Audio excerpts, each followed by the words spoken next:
Hello, Zavi Jenda here from at WeLightBeans and at figure.8.energy on Instagram. And today I'm here to remind you that the impossibilities are only impossible because you believe it to be. Anything can be possible, even the impossibilities, because you get to choose. I wrote a little something that depicts what I've been navigating. It has a lot to do with the seasons and choices, momentum, and maybe it'll resonate with you. Spring has dawned, and there are feelings of defrost. A moment in the sun reflects winter's death and all that was released. In the quiet of the dark, codes were unlocked, tested by a series of vortex jumps, and yet, standing rooted within, staring through the vortex doors and swaying in their winds. Possibilities are blossoming, and impossibilities are decaying in the remnants of melting ice. Ah, spring, the new beginning. And that can be a lot of pressure, right? If you were to write down all these different bubbles of possibilities and stare into the vortex of each. And even in choosing those possibilities, there's other things that you'll experience as well. There's so much unknown. And so the pressure is real, right? Because you get to decide which door you want to open. And just because you go and jump through that vortex doesn't mean that that's all you're going to experience. You can experience other things as well. And I find when we're in this season of spring, we have all this energy, like we've released so much. We've gone through so much healing. Then you have this energy and you get to decide where it goes, how you want to be. And there's no right or wrong way. Each way is going to be filled with the balance of densities and lightness. Which one do you want to choose, right? And that's where the pressure is. I feel like there's a lot of pressure around it because there's all of these wants, right? The wants, and then our rational mind goes and fills this list with all of the impossibilities on why that can't be so. But if you were to erase those impossibilities, and just see what could be possible without knowing anything else, just really trusting, really sitting in that seat of faith. Imagination. Your dreams can come true. You can create that reality by not creating energetic resistance against it. Because as much as we want to think that we know everything, because we've been on here, on this planet, we've lived through things, we've seen other people do things. Think about the people who keep beating the records of a mile run, right? You'd say it's impossible to run it that fast until somebody shows you that they can. And then that adds another layer. It's like, oh, well, I can do that. And what about all these other scientific discoveries? And even like the dive into the quantum realm, right? There's a lot of skepticism around that, and less more so nowadays as science is proving these theories that are truth to be true. Because, we're looking for evidence. Our human minds look for evidence to be rational and logical and make calculated decisions. Because in that way, we can feel like we have some sort of control over the future, over the things to come. Because we have desires, we have wants, and we're so focused on those individual things that we're trying to calculate into the equation all of the possible variables. But when you're focusing on all those possible variables, you're not focusing on all the possibilities, all the variables that could work in your favor, because you can't see them all. There's so much working in the background. And so really, it doesn't much good to dwell on the unknown. But what you can do is feel into it. Maybe write down these bubbles of different possibilities you would like. And allow yourself to gravitate towards it. Allow it to attract to you.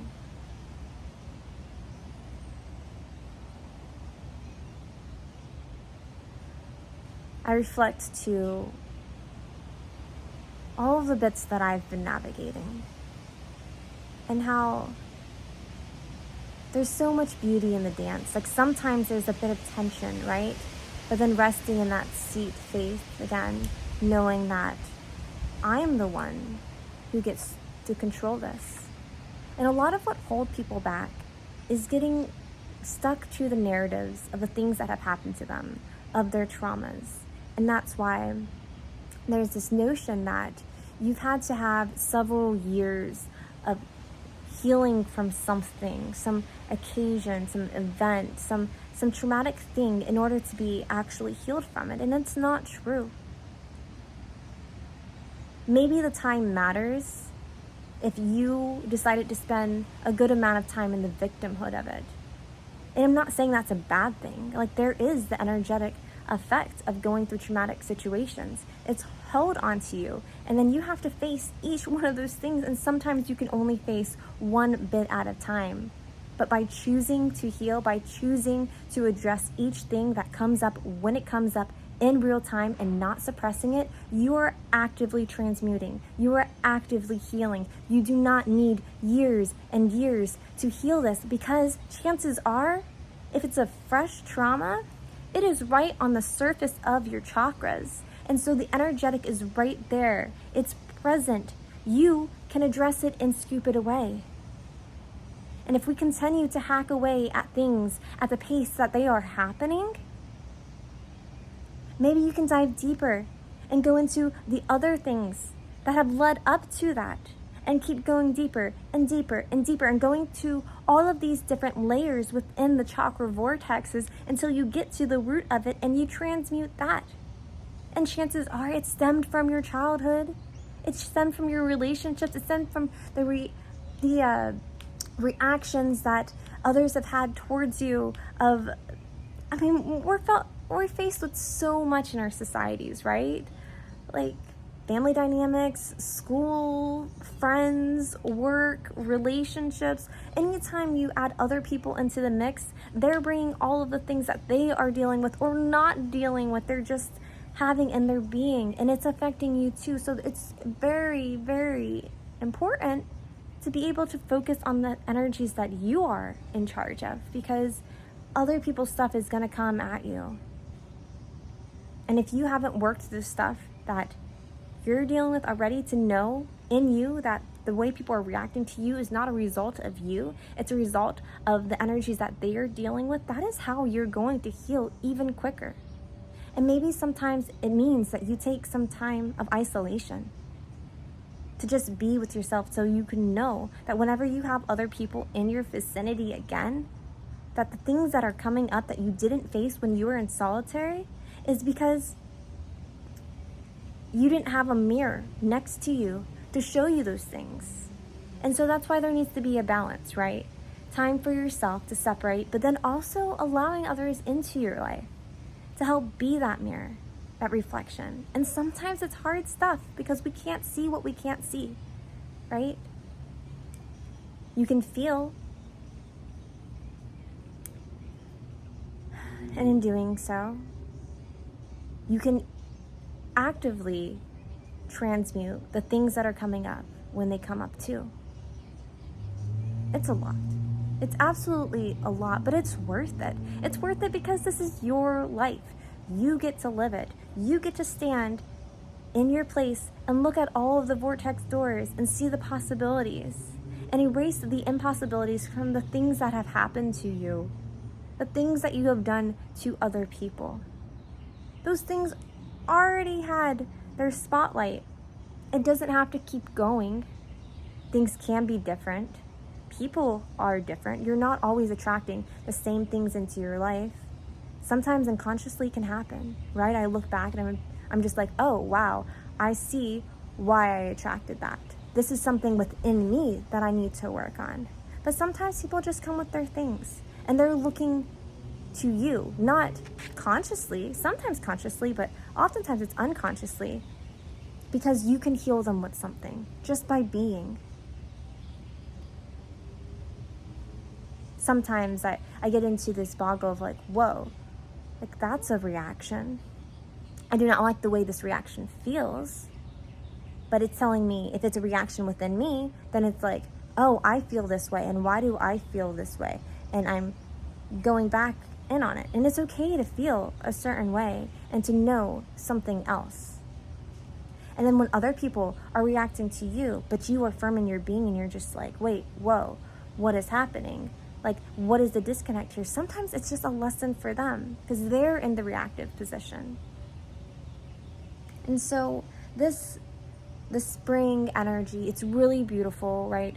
Maybe you're feeling a lot of inspiration, but with this extra energetic inspiration, like you still have to choose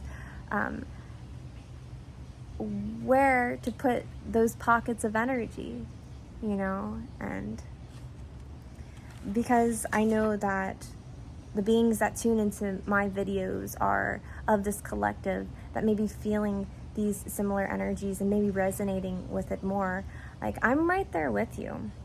It keeps going back to the notion of doing it separately but together, right? We are navigating our individual things based off of our individual karmas and dharmas and life paths and desires, and just like we're different. We're absolutely different, but we're going through the same energies of change, of potentials, of possibilities. And it's really, really important to make sure that you're sitting in that seat of faith. And I just had a conversation about this the other day, and I feel like maybe I need to work on the explanation of what it means to be in a seat of faith, because it's not the same as believing. Like, believing is just giving yourself a thought and saying that this is true. Like, it can be a lie. Believe, it can be a lie. But faith is something different because it's rooted in a knowing and it's rooted in a trusting. And as humans, we have a lot of reasons not to trust, right? Yes, like the zebra. Okay, I can get the zebra for you in just a moment. And when we have those experiences, if we're not actively working on the reasons that we're feeling distrust, we are not benefiting ourselves. We are not benefiting the people around us. So to be firmly rooted in trusting that you have got your back, right? You have got your back because you're in your head and you're not conjuring up impossibilities to work against what your desires are, where you want your energetic action to go. If you're actively being like, this is a possibility, and I trust that my energy vortex is putting out things right now and actively working in the background to make sure all of this stuff attracts to me as we're gravitating towards one another. And when I say one another, it could be a thing, situation as well. I'm not just strictly speaking about like people. Then that's when the magic happens. And that's when it happens quickly because there is less resistance. The more resistance you put in your sphere, the longer it's going to take. The more mental turmoil you're going to have as you're battling these things. Because your mind is the thing that is creating all of this. The way you're perceiving everything is all from your mind. So if you get to choose to be how you want to be, if you get to choose when to heal, what to heal, what you want to attract, my goodness, you are quite a powerful being. And if you're feeling like you don't have power because all these external things are happening, it's not because of an external thing. It's because you need to come back into your mind. Don't tell yourself that I'm not healed because I need X amount of years to be able to really feel into this. When are you going to be done with feeling the muck? You have enough information to know that you don't feel good this way. That things happen when things happen because things happen. When you stay in the same flow, when you are stuck in that pattern, and you don't even need to go back and think about, this is why that happened, and like, if the narrative helps, then okay, dive into it. It does take a little bit longer, but I get it. People work through things differently. And if you can do that, then that is great. But if you can't, that is also great. Because as long as you're aware of what you're putting into your field, you can change it. You can choose to say no. Everything is consent-based. You can choose to say no. If you say no, I do not want this impossibility in my field because it is dampening my ability to manifest what I want, because I'm focusing on these things instead of focusing on the thing that I want. You catch my drift? Anyways, I haven't come on here in a hot minute. And there's been so much going on, and I hope that this can help you feel at least the inspiration, motivation, the resonance to know that you're not alone going through this stuff, and that you truly do have the power. And if you don't believe that you do, well, that's the impossibility that you are creating. Say what you will, be what you will. All right, love you guys. Comment, like, share, subscribe. Let's get these out to more people who need to hear this message too. We're all in this together. I'm just doing it separately.